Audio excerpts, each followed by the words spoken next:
ನಮಸ್ಕಾರ. ಕನ್ನಡಪ್ರಭ.com ನ್ಯೂಸ್ ಬುಲೆಟಿನ್ಗೆ ಸ್ವಾಗತ. Camera person Shashidhar Bhyrappa ಜೊತೆ ನಾನು ವಿಶ್ವನಾಥ್ ಸಿದ್ದಪ್ಪ. ಇಂದಿನ ಪ್ರಮುಖ ಸುದ್ದಿಗಳು.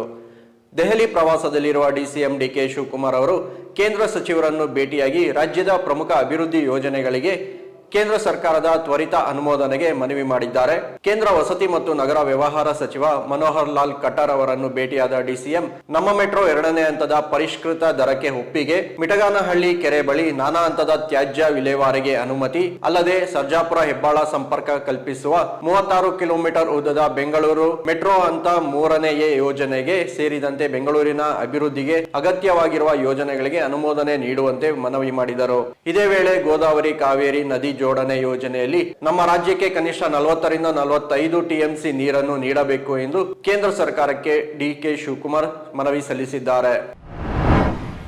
ಸಾಮಾಜಿಕ ಜಾಲತಾಣಗಳಲ್ಲಿ ತನ್ನ ವಿರುದ್ಧ ಕೆಟ್ಟ ಕಮೆಂಟ್ ಪೋಸ್ಟ್ ಮಾಡಿದ ಖಾತೆಗಳ ವಿರುದ್ಧ ದರ್ಶನ್ ಪತ್ನಿ ವಿಜಯಲಕ್ಷ್ಮಿ ಸೈಬರ್ ಕ್ರೈಮ್ ಪೊಲೀಸರಿಗೆ ದೂರು ನೀಡಿದ್ದಾರೆ. ದರ್ಶನ್ ಇದ್ದಾಗ ಯಾರು ಮಾತನಾಡುತ್ತಿರಲಿಲ್ಲ, ಈಗ ವೇದಿಕೆ ಟಿವಿ ಚಾನೆಲ್ಗಳಲ್ಲಿ ಮಾತನಾಡುತ್ತಿದ್ದಾರೆ. ದರ್ಶನ್ ಇದ್ದಾಗ ಇವರೆಲ್ಲ ಇದ್ದರೋ ಇರಲಿಲ್ಲವೋ ಎಂದು ಪ್ರಶ್ನಿಸಿ ದಾವಣಗೆರೆಯಲ್ಲಿ ವಿಜಯಲಕ್ಷ್ಮಿ ಹೇಳಿಕೆ ನೀಡಿದ್ದರು. ಈ ಹೇಳಿಕೆ ಬೆನ್ನಲ್ಲೇ ವಿಜಯಲಕ್ಷ್ಮಿ ಅವರನ್ನು ಗುರಿಯಾಗಿಸಿಕೊಂಡು ನಿಂದನೆ ಪೋಸ್ಟ್ ಮಾಡಲಾಗುತ್ತಿತ್ತು. ಇದೀಗ ತಮ್ಮನ್ನು ನಿಂದಿಸಿದವರ ವಿರುದ್ಧ ಸಿಡಿದೆದ್ದಿರುವ ವಿಜಯಲಕ್ಷ್ಮಿ 15 ಇನ್ಸ್ಟಾಗ್ರಾಮ್ ಐಡಿ ಮತ್ತು 150ಕ್ಕೂ ಹೆಚ್ಚು ಕೆಟ್ಟ ಕಮೆಂಟ್ ವಿರುದ್ಧ ಫೋಟೋ ಸಮೇತ ದೂರು ನೀಡಿದ್ದಾರೆ.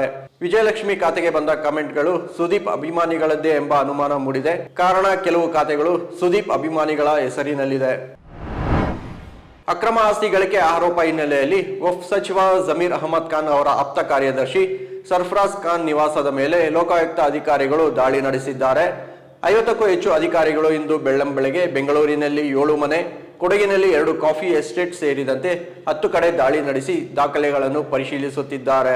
ಸರ್ಫರಾಜ್ ಖಾನ್ ವಸತಿ ಇಲಾಖೆಗೆ ನಿಯೋಜನೆಗೊಂಡಿರುವ ಅಧಿಕಾರಿಯಾಗಿದ್ದು, ಆತನ ವಿರುದ್ಧ ಅಕ್ರಮ ಆಸ್ತಿ ಗಳಿಕೆ ಕುರಿತು ಪ್ರಕರಣ ದಾಖಲಾಗಿತ್ತು. ಆಪ್ತ ಕಾರ್ಯದರ್ಶಿ ಮನೆ ಮೇಲಿನ ಲೋಕಾಯುಕ್ತ ದಾಳಿ ಕುರಿತಂತೆ ಪ್ರತಿಕ್ರಿಯಿಸಿರುವ ಸಚಿವ ಜಮೀರ್ ಅಹಮದ್ ಖಾನ್, ಈ ಬಗ್ಗೆ ನನಗೆ ಯಾವುದೇ ಮಾಹಿತಿ ಇಲ್ಲ. ದಾಳಿ ಯಾಕೆ ನಡೆದಿದೆ ಎಂಬುದು ನನಗೆ ತಿಳಿದಿಲ್ಲ. ಏನಾಗಿದೆ ಎಂಬುದನ್ನು ನೋಡೋಣ ಎಂದು ಹೇಳಿದರು.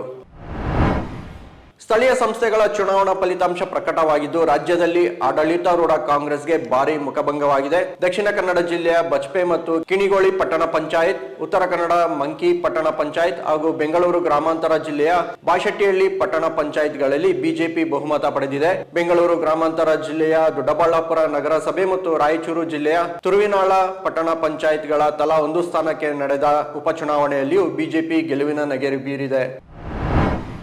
ಸಿಎಂ ಬದಲಾವಣೆ ವದಂತಿಯನ್ನು ಡಿಸಿಎಂ ಡಿಕೆ ಶಿವಕುಮಾರ್ ತಳ್ಳಿಹಾಕಿದ್ದು, ಮುಖ್ಯಮಂತ್ರಿ ಕುರ್ಚಿಗಾಗಿ ವಿವಾದವೇನೂ ಇಲ್ಲ, ಉಪಮುಖ್ಯಮಂತ್ರಿಯಾಗಿ ಮುಂದುವರಿಯಲು ನನಗೆ ತೃಪ್ತಿ ಇದೆ ಎಂದಿದ್ದಾರೆ. ದೆಹಲಿಯ ಕರ್ನಾಟಕ ಭವನದಲ್ಲಿ ಮಾಧ್ಯಮದವರೊಂದಿಗೆ ಮಾತನಾಡಿದ ಶಿವಕುಮಾರ್, ಆಂತರಿಕ ಭಿನ್ನಾಭಿಪ್ರಾಯಗಳು ಅಥವಾ ಕಾಂಗ್ರೆಸ್ ಹೈಕಮಾಂಡ್ ಜೊತೆಗೆ ಸಭೆ ಎಂಬಿತ್ಯಾದಿ ವದಂತಿಗಳು ಮಾಧ್ಯಮಗಳಲ್ಲಿ ಮಾತ್ರ ಬರುತ್ತಿದೆ. ನಾನು ಯಾವುದೇ ಎಐಸಿಸಿ ವರಿಷ್ಠರನ್ನು ಭೇಟಿ ಮಾಡುತ್ತಿಲ್ಲ, ಪಕ್ಷದ ಕಾರ್ಯಕರ್ತನಾಗಿರಲು ಇಷ್ಟಪಡುತ್ತೇನೆ ಎಂದು ಹೇಳುವ ಮೂಲಕ ರಾಜ್ಯದಲ್ಲಿನ ಮುಖ್ಯಮಂತ್ರಿ ಬದಲಾವಣೆ ಅಥವಾ ಸಂಭಾವ್ಯ ನಾಯಕತ್ವ ಬದಲಾವಣೆಗೆ ಸಂಬಂಧಿಸಿದ ಪ್ರಶ್ನೆಗಳಿಗೆ ತೆರೆ ಎಳೆದರು. ಇವು ಇಂದಿನ ಪ್ರಮುಖ ಸುದ್ದಿಗಳು. ವಿವರವಾದ ಸುದ್ದಿಗಳಿಗಾಗಿ ಕನ್ನಡಪ್ರಭ.com ನೋಡಿ. ನಮಸ್ಕಾರ.